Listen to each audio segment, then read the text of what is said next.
All right. Hello, everyone. Welcome. I know everyone is in the chat sharing where you are from all over the world. We're so excited to see you today for our Breaking the Cycle of Addiction masterclass. So I'm going to let Cormac tell you a little bit about what you're going to be learning today. Hi, everybody, and you're very welcome. Good to see a lot of familiar faces and a few new faces there as well, also. So thanks for joining in. We are going to teach you three different techniques, highly effective techniques for working with people around addiction.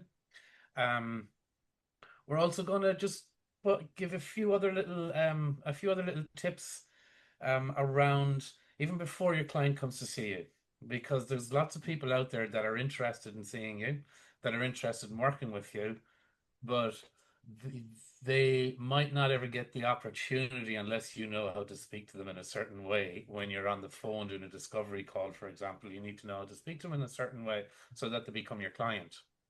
So, as always, I like to add in a few of those extra things. We have the techniques, but a few extra things that are going to actually help you in your practice, and like nice practical things that will help you in your practice. We have an amazing gift for you guys.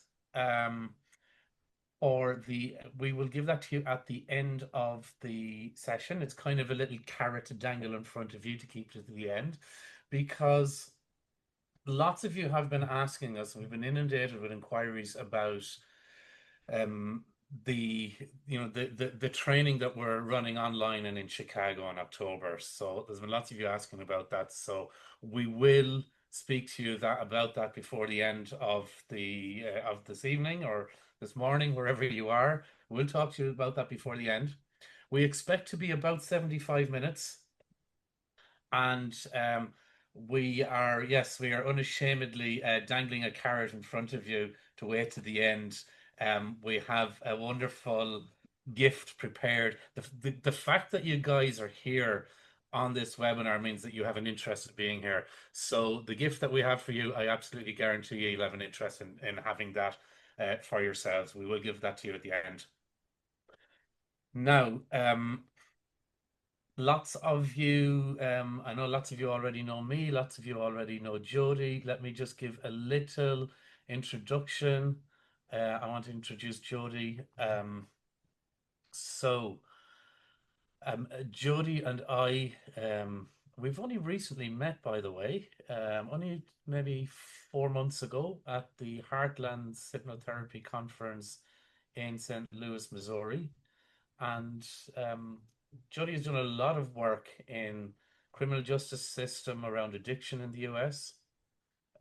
She cut her teeth in it the first 10 years of her career. She worked in it, but she has focused a lot. Her main focus has been on trauma-informed hypnotherapy.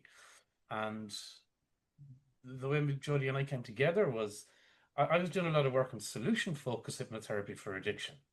So imagine, like, you know, cutting the lawn, cutting the weeds out. So you might cut the lawn, you cut the weeds out. But lots of times, so we get rid of that habit or that addiction at the surface level.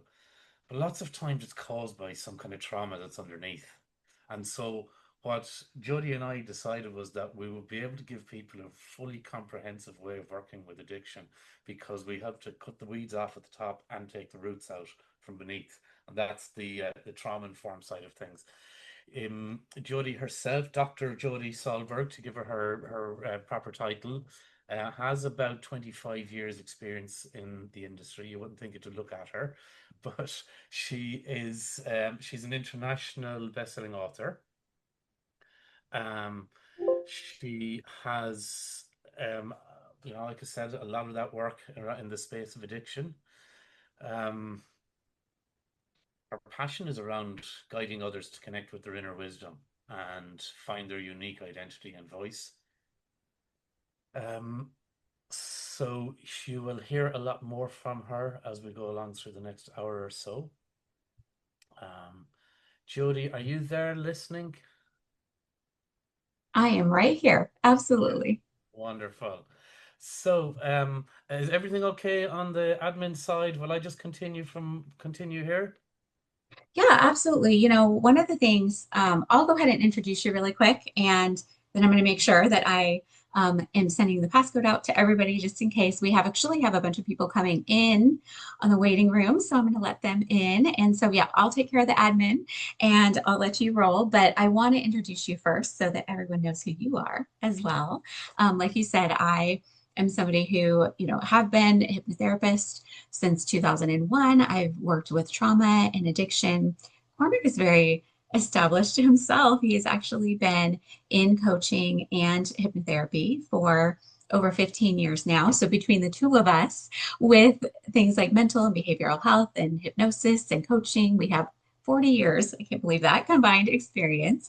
And it's really something that was phenomenal because when we met, like you said, about 4 months ago, at speaking at conferences together, we really heard what the other person was talking about with our solution focused and trauma informed approaches and figured out how well those complemented each other and how well they fit. And, Cormac, in his own right, is a phenomenal award winning hypnotherapist and trainer. I had the privilege of attending one of his cocaine addiction hypnosis trainings just about a month after we met and adding a module to that with the trauma informed piece. And so I got to really see firsthand his business acumen as well as his background with psychology and hypnosis, and really just the passion that he has for helping others, whether that's his clients, whether that's his trainees. And he is the go-to specialist in his area for addiction, and really was able to see how he transfers the skills and the protocols that he has mastered and created to others. And so we're all in for a treat today. You're going to hear from both of us, and we're really looking forward to sharing a lot more with you all today. I know some of you have worked with us before. Some of you are new to us, but sharing with you more about how we can help so many people in this space of addiction and why sometimes practitioners will shy away from that. Hypnotherapists will avoid that space. And so, Cormac, why don't you start off with that? Talk about who are we working with and why is it so important? Certainly will. And so I'm looking here, people from Philippines and Western Australia and Northern Ireland and Texas and all sorts of places. So you're very welcome. No matter where you're from, um, I think you would all agree addiction itself is very much a growing thing in today's society. Um, there's a big space there for people like yourselves, for therapists to do a lot of great work in that space. Um, I suppose the first thing I'd like to do is dispel a myth about addicts. So when we ask hypnotherapists like yourselves, how many how many of them are working in the space of addiction, and so many people just shy away from it.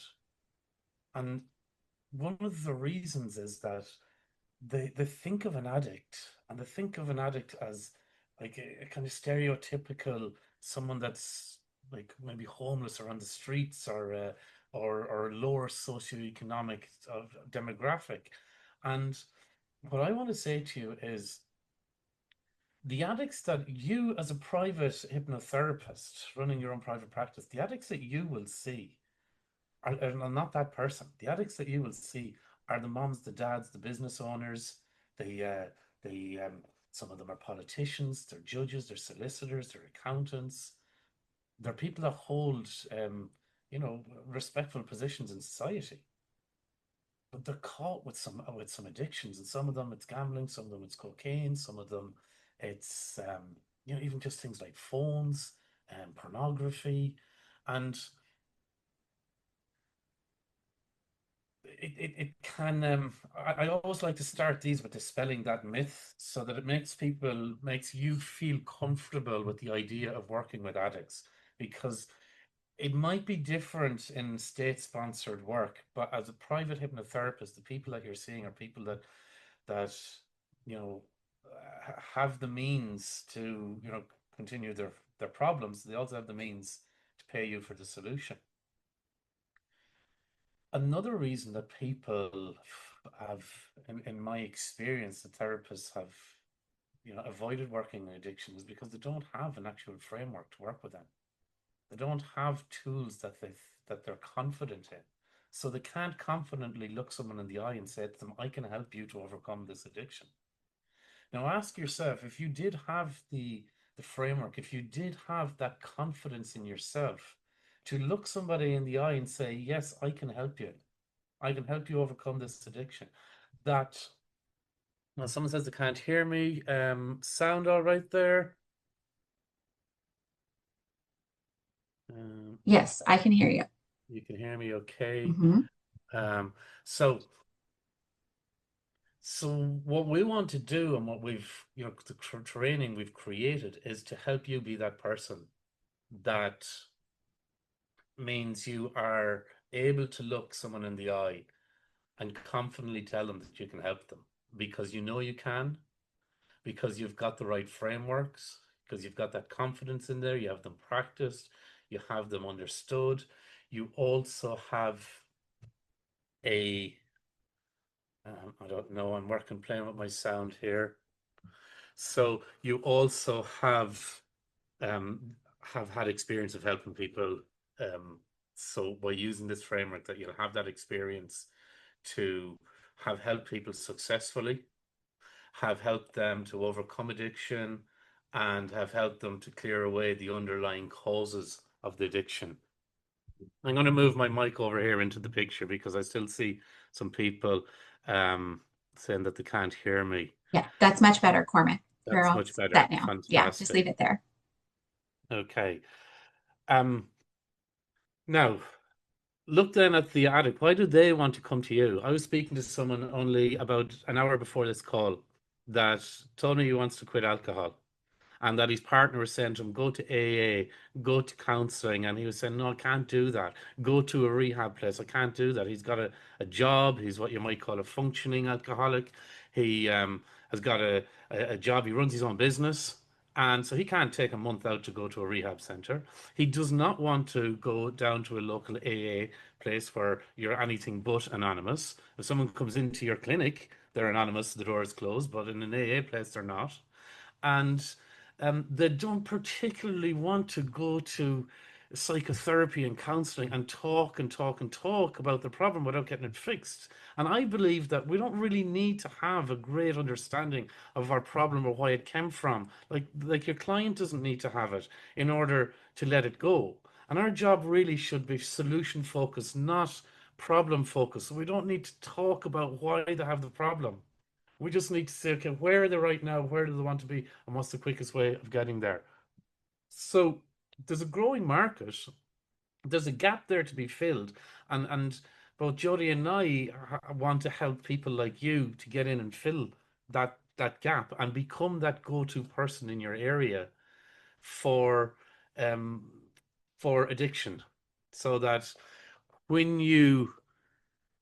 when you work with people in addiction, remember this, most of you, I'd say, have got into this because you want to help people. There's a desire inside of you to help people. You're not just helping that one person, you're helping their family, you're helping their children, you're helping their loved ones. Like it makes a big, big difference. Um, the also um just from a your own business point of view, I don't know if you've considered this or not, but from your own business point of view, if someone is coming to you and they're spending $1,000 a week on their cocaine habit, which a lot of people do, especially those that seek out a private hypnotherapist for help. If they're spending $1,000 a week on it, they have no problem spending $2,000 with you for the solution. They have no problem at all because they can see that it's not a cost to them, it's an investment, it's a savings. And if they can't see it, you got to show them that.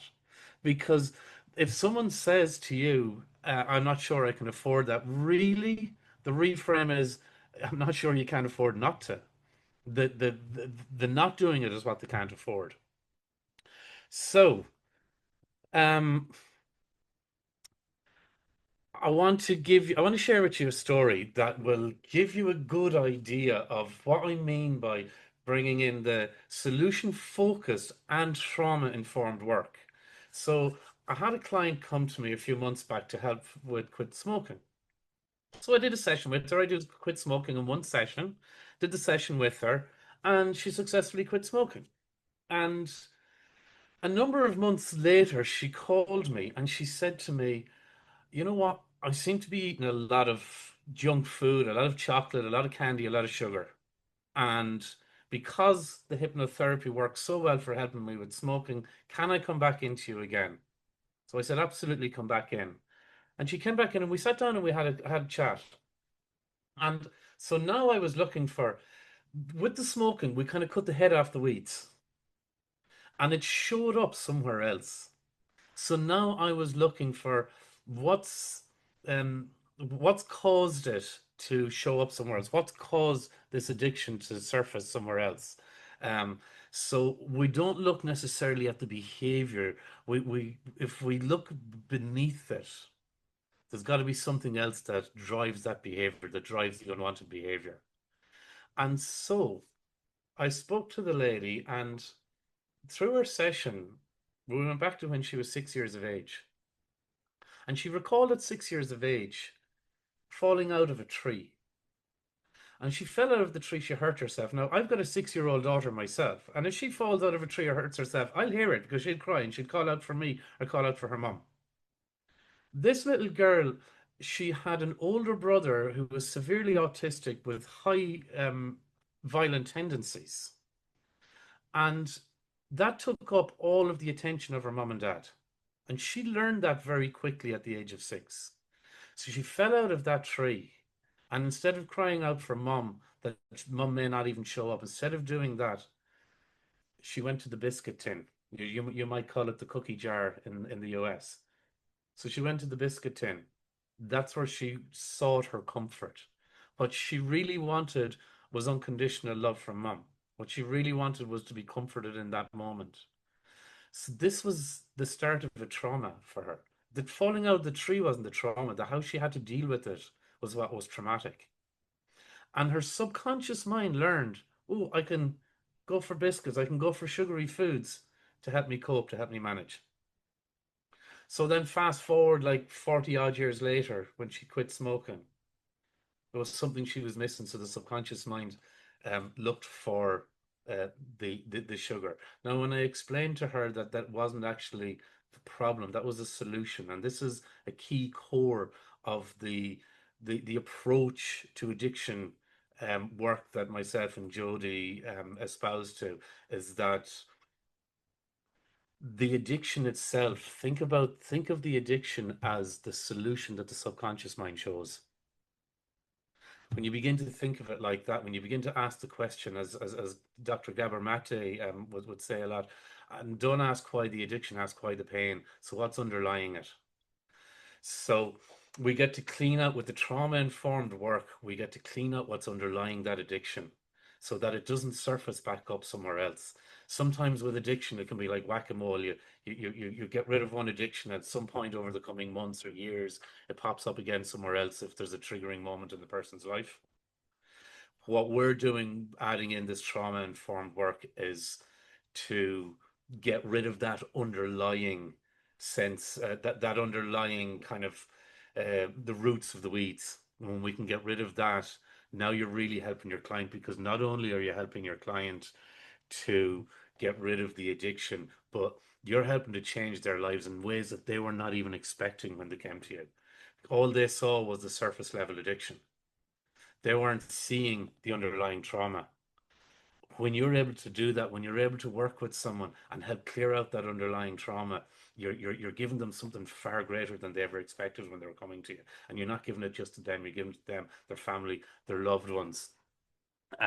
It can be an amazingly rewarding thing to do that, and for you as a therapist to feel that you have the confidence to do that, to feel that you have the confidence, not just to use the techniques that we will teach you, and we've broken them down so they are simple, but also to have the understanding behind it of what exactly is happening here. You've all heard the term in therapy, the issue is never the issue.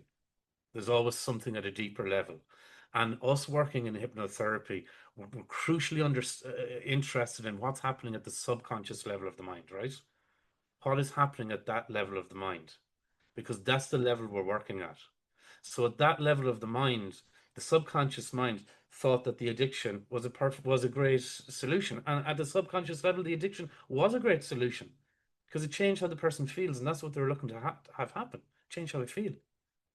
So when we look at it and we say, and we help them understand, this takes a real weight off the shoulders of your client too, when they can understand that the problem that they see as a problem, that they carry all the shame and stigma around, that was your subconscious mind just doing the best it could do for you. That's all that was happening. Imagine how you can, like, imagine even that before you do any formal hypnosis. Imagine your client hearing that. Like what that does, it starts changing, like turning the cogs in their mind. And they start to take a little bit of the weight off themselves, and they start to understand that you're an expert and that you can help them. And so when we go into things like parts therapy and the version of parts therapy that we have evolved, it's I would say a more advanced level of it, because we help to integrate a new way of being. But we can say to our client that it's just that part of you that's responsible for taking cocaine. That's a part of you that's responsible for the habit, that's looking for something. It has to be acknowledged. So rather than trying to fight that part, we can make friends with it. So the lady that was 6 years of age when she went to the biscuit tin, by the way, she put up 40 to 50 pounds of weight in that year between 6 years of age and seven. 40 to 50 pounds. She nearly doubled her weight in a year. So so I helped her to acknowledge that part of her, to give her a name, to accept her, and then to work with her. And she gave her her name. She worked with her. She realized that that part of her was only trying to help her. That's all. She was only trying to help her. And when she was able to work with that part, acknowledge that part, that that part had a purpose, and its purpose was to help her. When she was able to do that, um, it changed, immediately changed her relationship with that part of her. And then we got her to ask that part of her to say, you know what? When I was six, you helped me out as a 6-year-old by bringing me to the biscuit tin. But now at 46 or 56, whatever age she is, that's not useful anymore. And because you're just trying to help me out, can you find a different way?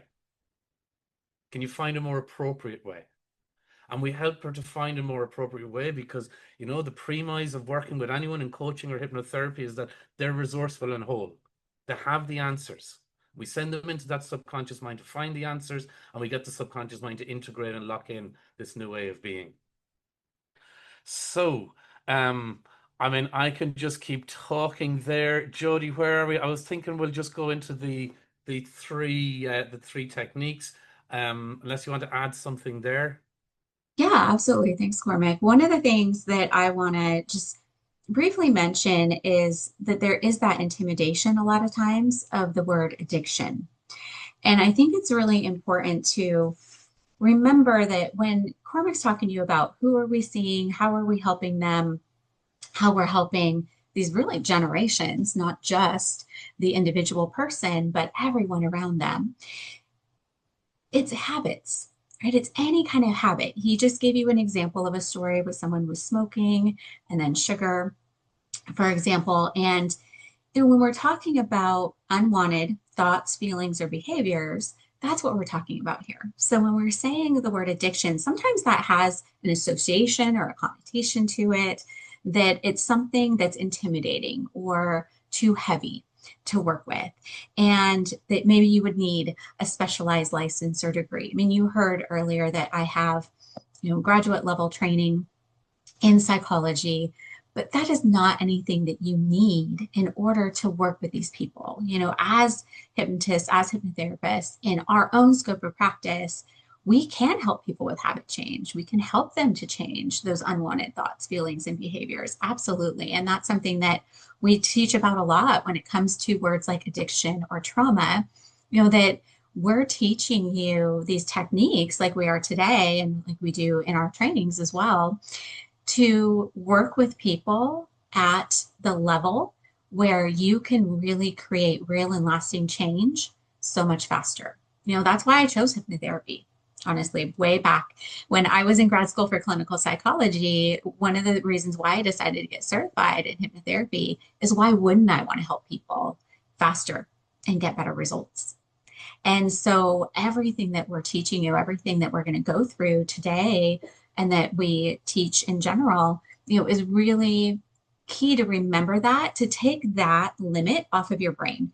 Because a lot of times we have those associations, we have those limits that we put on and we say, ooh, I don't know. I don't know if I can work with that. And I want you to know that 100%, no matter where you live, I know Cormac always mentions that, we have different restrictions and regulations in all the different states and things here in the US, that no matter where you are, you can absolutely make a huge difference and a big impact in your local area, in our society, in our world through doing this kind of work. And so I'm really excited about the techniques that we're going to be talking about. And I'm going to let Cormac share the first one with you now. Fantastic. Thanks, Jodie. So yeah, Jodie knows a lot more about the regulations and things, and people do ask us that question.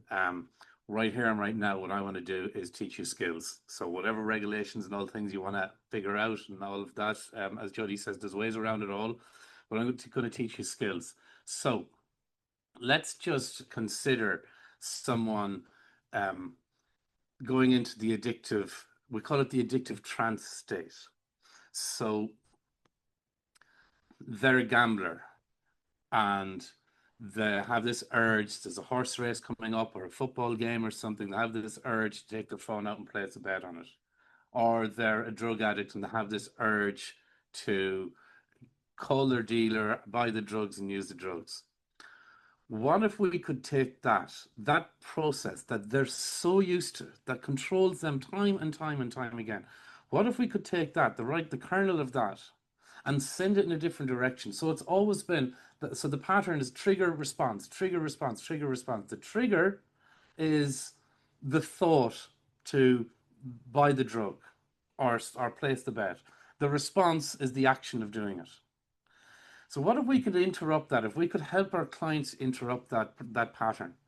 So it's been winning and it's been winning and it's been winning all the time.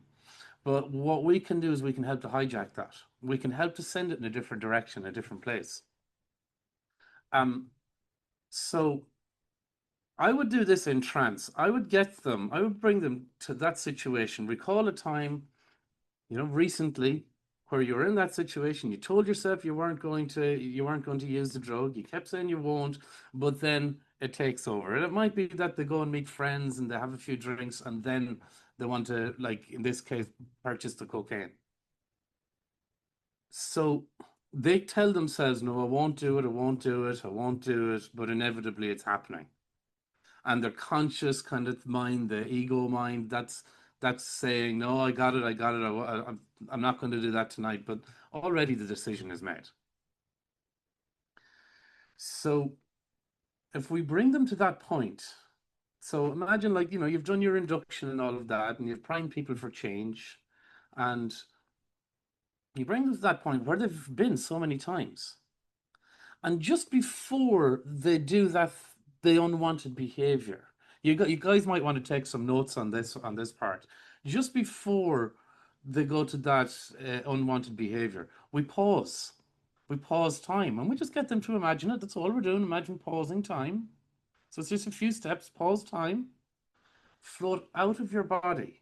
Now, what happens when we float out? We get a different perspective, don't we? And every single one of you know at different times in your life what a fresh perspective, how helpful that can have been. That somebody says something to you, reframes a little, you're going, oh yeah, I didn't think of it like that. So we're using this, we're bringing them out of their own body. We're giving them a different perspective so we can shine the light from here, from here, from there, from there. And we get them to look back at their behavior. And there's a few things that will happen. New perspective comes in. They look back at their behavior and they feel like, Christ, that's not what I want to be doing anymore. Now, we can suggest all of these changes, of course, and I will go a lot more into detail when, in any time we run full training on this, we'll go a lot more into detail on it. But but I do want to give you the framework that you can actually use from today. You can fill in the bones around it, or put the flesh on the bones. I am giving you the framework here. We pause time, take them out, look back. New insights, new understandings, new learnings. We suggest these to them. We don't suggest what they are. We suggest that they get these new insights, understandings, and learnings. Now, we can help them by saying things like, you might notice something that you'd not noticed before. Something might become clearly obvious to you right in this moment. We might say, you may even begin to feel bored of that same old pattern. Now, I would use the bored thing. So we'll repeat this. We stop, come out of your body, look back, learn understandings, insights, perspective. So, um, big picture. Use this one every time. You see the big picture. You can use this with your smokers or anything. You see the big picture, what it is you want. You can use this for weight loss if somebody is emotionally eating. You see the big picture, what it is that you want for yourself. You want to be slim and healthy and happy. You want to be drug free. You want to be smoke free, whatever it is. See the big picture. Connect with the big picture. Help them to connect with it. Help them to connect with a joyful feeling of it. And then we float back into that body. So we've interrupted the pattern. We float back into that body that was a few minutes earlier, that was about to continue with that same old pattern, that same old process, that same old habit and addiction. We float back into that body and do something different. And that's do something different. We can suggest what it might be if we've talked about it in the pre-talk, which we will have talked about it in the pre-talk, and do something different and feel a sense of freedom. So I always get them to feel a feeling. We compound it. I was talking with Cheryl and Larry Elman recently, doing a training with them. We were talking about compounding suggestions and how powerful it can be. So watch yourself do something different and then compound it with a pleasant emotion and feel so proud of yourself. When we compound it with a pleasant emotion, and think about this not just for here, think about this for every suggestion that you give. You can compound that suggestion with a positive emotion, locks it in further, and it's really, really powerful for your client, massively powerful. So we do that, and then we're repeating that process. We're simply doing that out of the body, watch, learn something new, back in, do something different. That's not the undesired behavior, right? And then, you can then just say, what I like to do before doing that again is I might say, open your eyes. That's right. Close your eyes again. And then repeat the process. Now, what does open your eyes, close your eyes again do? So we've all probably heard of fractionation. It'll send them deeper. And it'll just kind of break that little the state, because we're putting them into the state that they're about to do it. We're changing that state. Then open your eyes, close yours, and repeat. Just rinse and repeat. I would do it a minimum of 3 times. You can do it 4, 5, 6 times. And it's only then up to you about how creative you can be with it. And I would suggest on the third or fourth time, I would always suggest that one of the things that they notice as a new insight, understanding, or learning is how bored that old process can start to feel, how boring it can start to feel, how tiring it can start to be. It's a good time to put it in. Don't put it in the first time you do it, but put it in like third, fourth, or fifth time that you do that process. Guys, you can get a full session out of that alone if you want to. In the interest of time, I'd stay talking. I want to pass it over to Jodie because she's going to talk to you more about. So that was taking the weeds off. She's going to take the roots out. It's one of my favorite descriptions because I talk to clients about that all of the time. How, we basically will have these weeds pop up and we just mow them over. And they pop up and we mow them back over. Maybe they pop up over somewhere else and we mow them over again. And until we actually get to the root, pull that out, heal that, replace it with something that's going to serve and support you better, the weeds are just going to come up. And it's that same example like Cormac was talking about earlier with his client who ended up replacing the habit with something else, that's always going to be there. And so when we're looking at helping people to create this new solution, right? We're reframing, we're not taking something away from them. They're not losing something, they're not giving something up.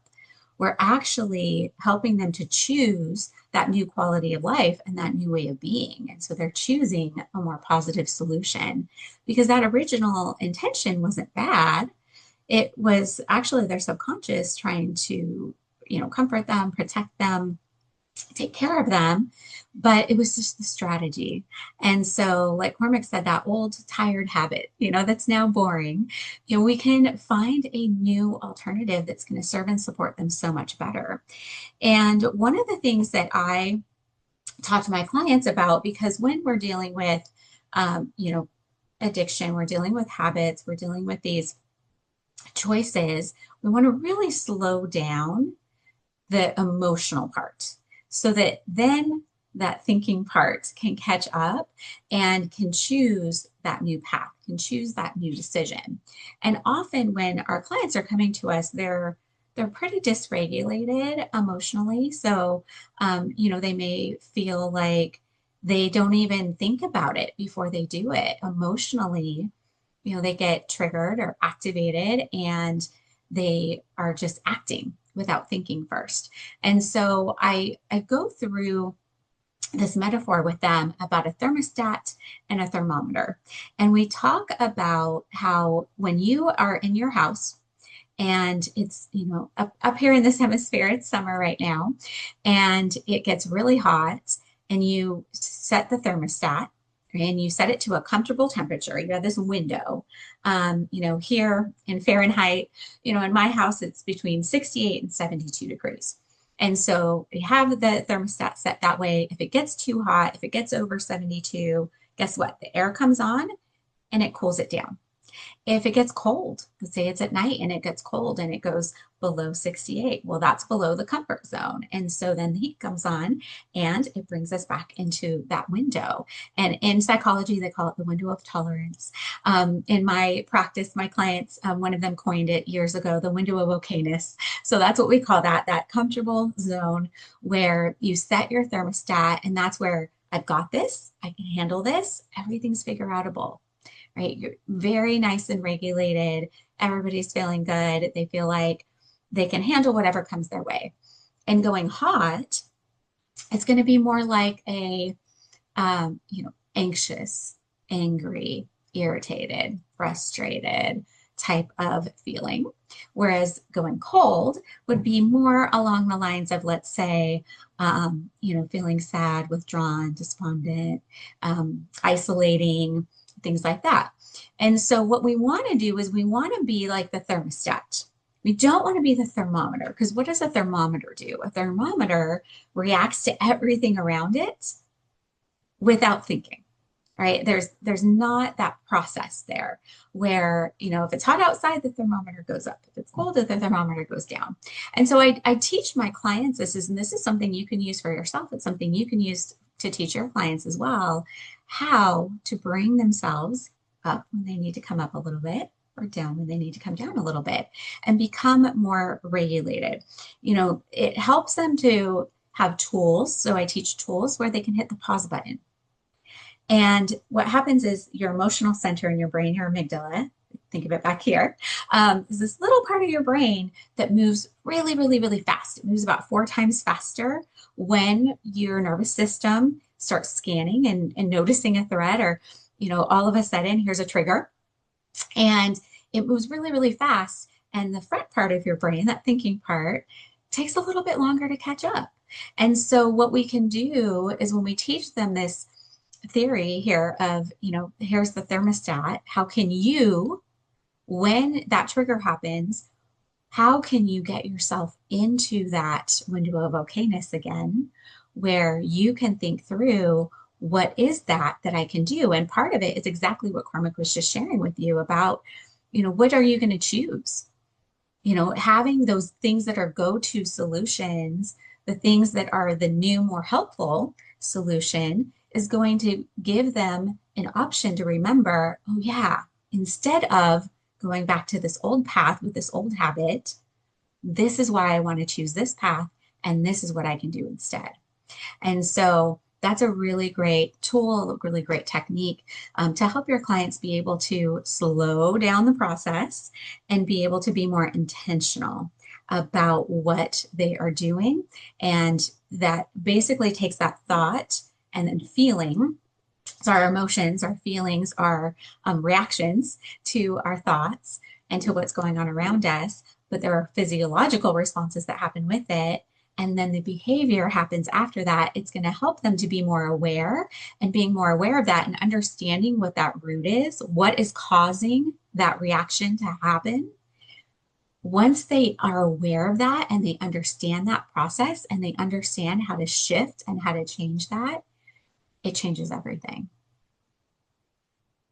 Fantastic. Thank you, Jodie. And I'm going to move swiftly along because we did say we're going to give you 3 techniques. And so I want to give you the third one here.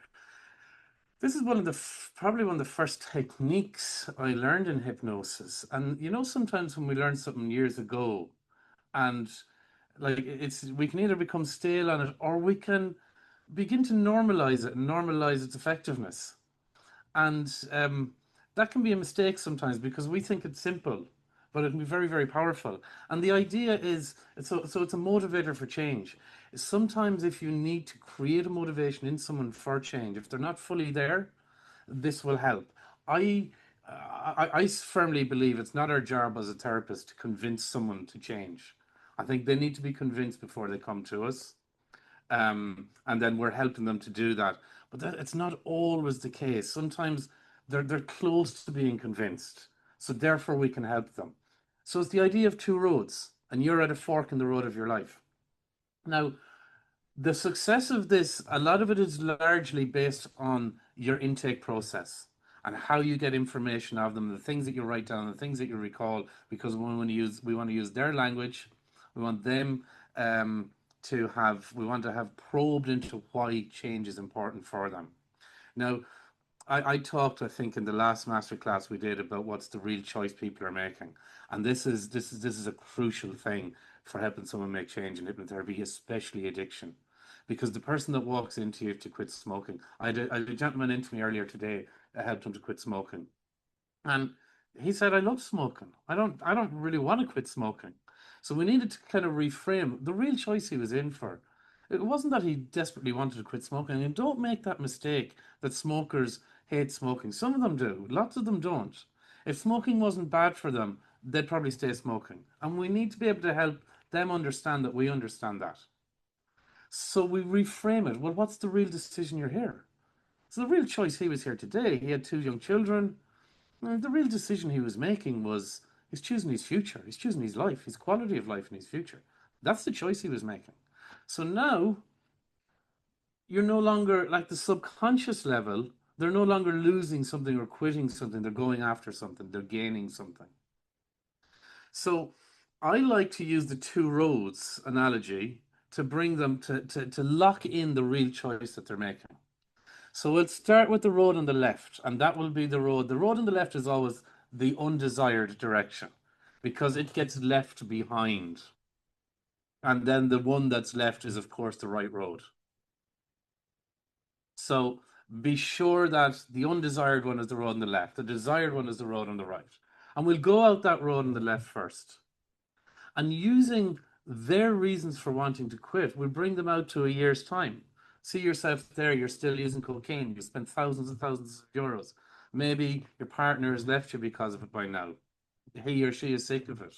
Maybe you've let down family so many times. No one trusts you. You've lost respect. And we if these are their concerns, right, we use their concerns. And we use these concerns for them in order to, what we're looking to do, guys, is heap on a whole lot of pain onto the undesired habit, okay? Heap on a whole lot of pain. And if they're a smoker, very well, absolutely bring them out to that point where they're lying on a hospital bed and they're sick and they're about to die and their family are around them. So So we're bringing them out to that place and we're heaping a whole lot of pain onto it. And we're using the information we've got from them. We ask in the intake, why do you want to quit? They'd say, lots of them smokers will say, oh, health. Do not take health as an answer. What does that mean to you? We have to probe. We need to get into it. And we need to say to, I often say to my clients, I'm not here to tell you smoking is bad for you. You don't need that from me. But I am here to help you understand to help you understand the real impact of smoking for you in your life. And I'll use the person's full name at that point. And we're bringing them to a space where like we're getting them to we're letting them allow us to bring them to that place of pain. Sometimes I do this. I'll say there's a reality over there that a smoker doesn't want to look at or an addict doesn't want to look at. There's a reality over there that you don't want to look at. Because if you do look at it and see it, it becomes so difficult to maintain your habit. And so that's what we're doing then on the road and the left. We're bringing them down to a place where everything is gone to, excuse my language, but gone to SH1T, where life has broken down, where maybe their health and their body is broken down. And it's because of that choice to continue their habit. I'm not saying your choice to have had that habit. I'm giving them a choice today. So I'm saying because of that choice to continue that habit today. I'm forgetting about all the stuff in the past. I'm empowering them in the moment that they're there with me. It's because of your choice they're out there in the future. It's because of that choice that you made today to continue that habit. So we're bringing them out there. And I will do things like feel the pain, see the cigarette, feel the pain, see the cigarette, feel the pain, see the cigarette. Because we're linking, right?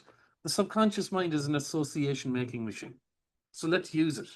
Let's use it to associate heavy amounts of pain with continuing with that behavior, that unwanted behavior.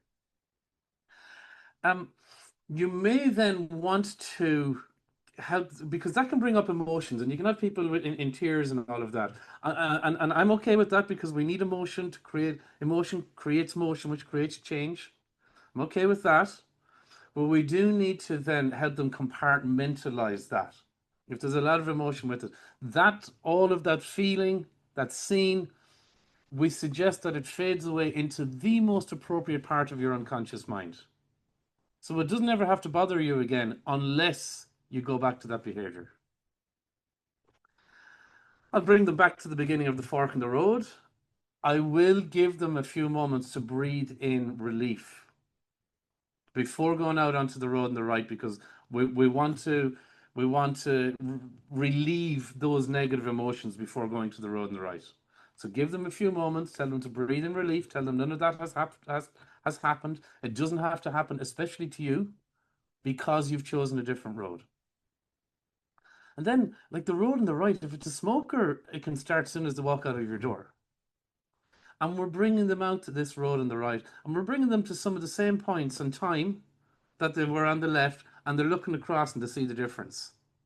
And we're bringing them out to that point. Like for a smoker, I will generally go to like their ultimate demise, and I'll bring them to the same distance out over here, and they're enjoying their life, and they're living their life, and they're involved. And maybe their children are growing up a bit or not, but like they're involved, they're loving life, they're living life. I'll bring them out to these places, and then, crucially, the acceptance part. And this is a part that I've not seen before. Anytime I've learned the two roads idea, this is one that I've evolved myself and created myself. And I think this is probably the most important part. I'll tell you why it's so powerful in a few moments. So I'll bring them way out to like right out towards the end of their life. See yourself, like you see yourself out there at 90, 100 years of age. And that you is happy, is smiling, is healthy. And soon as that you out there sees you, they walk over to you. I always say the walk over, so it gives that sense of them still having energy and enjoying their life. They walk over, they put their arms around you, and they thank you. And they thank you for the decision that you made here today to be free. And I get them to connect with the energy of that older them thanking them. And typically we get to build a nice energy. Typically I lean in and I say, as they're thanking you with great gratitude, simply I lean in and I'll do a click and close enough to their ears, like not I don't want to hurt them or anything, but close enough so that there's a little kind of a little bit of reaction, tiny little reaction. And I say it's like something just clicks inside of you.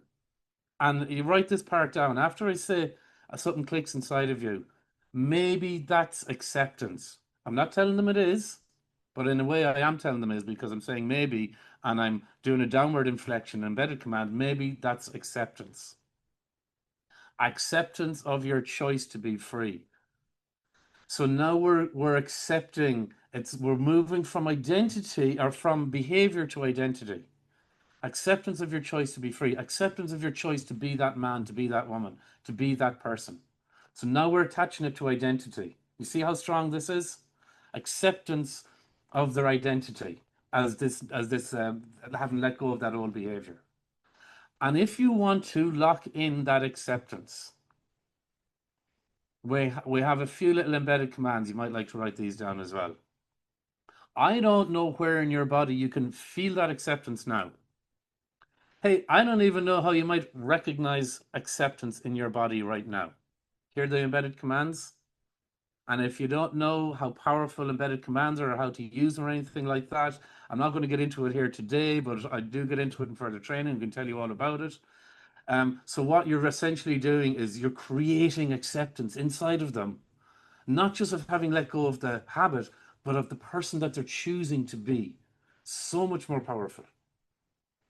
So maybe that's acceptance. And I build then around the acceptance. Now, I said I'd tell you why it's really powerful in a few moments. So here's why.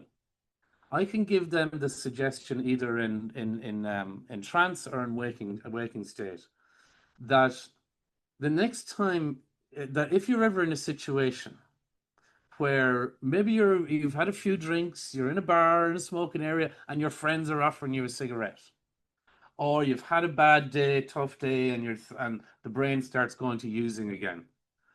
So I will give them the suggestion that if anything like that ever happens, if there's ever, I use the word temptation, I won't go to craving. I'll say if there's ever a temptation, it's immediately washed away with that much stronger sense of acceptance. Now you can get them to practice it in their mind. Imagine you're in a situation, or maybe you've had a tough day, or a bad week, or something difficult has happened. And the mind starts thinking, there's a little bit of thought around using again, or a little bit of temptation. Imagine that immediately it's washed away with an acceptance of who you wish to be. That identity thing, because it's so much stronger. And so that's what will happen. They'll be out there in their future. And if they're in any of those situations, and we've given them a suggestion that they have acceptance of who they wish to be, not of what behaviors, but we link the new way of being to their identity. So that's what will happen. They'll be, the person could be in their car outside the shop thinking about going in to buy the cigarettes, and then just feelings, no, I don't want to, and they continue on with being free. So, that was fantastic, by the way. And I just want to point out a couple things from that trauma-informed perspective with what Cormac was just sharing. He talked about the relief after going on the road on the left. And that's really important because that relief, you saw him do a little sigh there, that is a nervous system release for your client because they have just gone down that negative road and that path and visualized what that's going to be like. And so for them to release that, that's going to bring them back down again, right into that window of okayness. And that's going to help them to regulate. And then he talked a lot about acceptance too. That's a really important piece when they're identifying themselves as this person with this addiction. The semantics really make a big difference. We're looking at, the habit versus the addiction, the different roads. We're looking at temptation versus craving that Cormac just mentioned, all of those pieces, and using all of their own language is really, really key there. And that shift in identity. A lot of the pieces that Cormac was sharing with you had that somatic element, that, mind and body connection element, which is a really important piece that I talk about and I train about all of the time because it's not just in our thoughts, in our minds, as I mentioned earlier, with our emotions, that's all wrapped up in our body.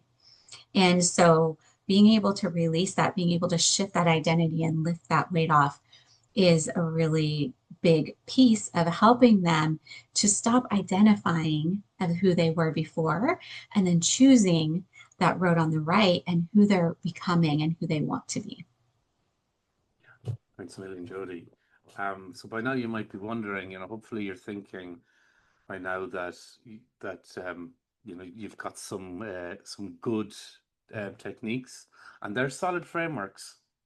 You've got the bones. You can put the flesh on them with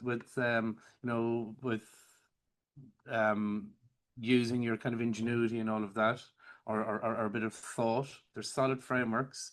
If you would like to know more about them, I did say to you at the start that we'll talk to you about if you want to learn more of this, and if you want to really get the flesh on the bones, along with all of the other protocols and techniques, and crucially that understanding of how to use them, when to use them, what techniques to use with what clients, and how they present.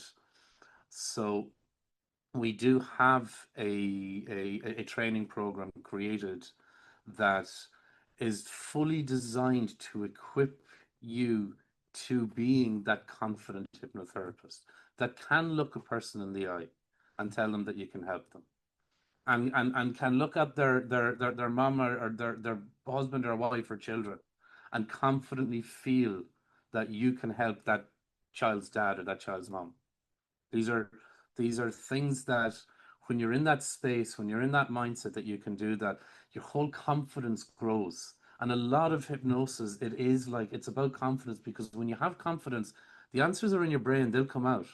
And the stuff that you've learned, like by the way, the way that I train, and anyone who's trained with me before will know this, I always prime the minds of my trainees for unconscious learning as well as conscious learning. I always prime your mind, which means what I'm doing is I'm hypnotizing you first to open up that mind to accelerated learning. And then I think I see Elmer smiling there. He knows because he's been on some of my programs, and he knows that that's what I do. And at the end of the day, I typically do a 4 or 5 minute session that locks in everything that you've learned. What it means is that when you're out there in your clinic and you're in the middle of a session and you find yourself saying things that you're like, wow, I didn't know I knew that. I didn't know it was that smooth. You find yourself that things will come to you unconsciously. And because we're hypnotherapists and because we have this skill, why not use it?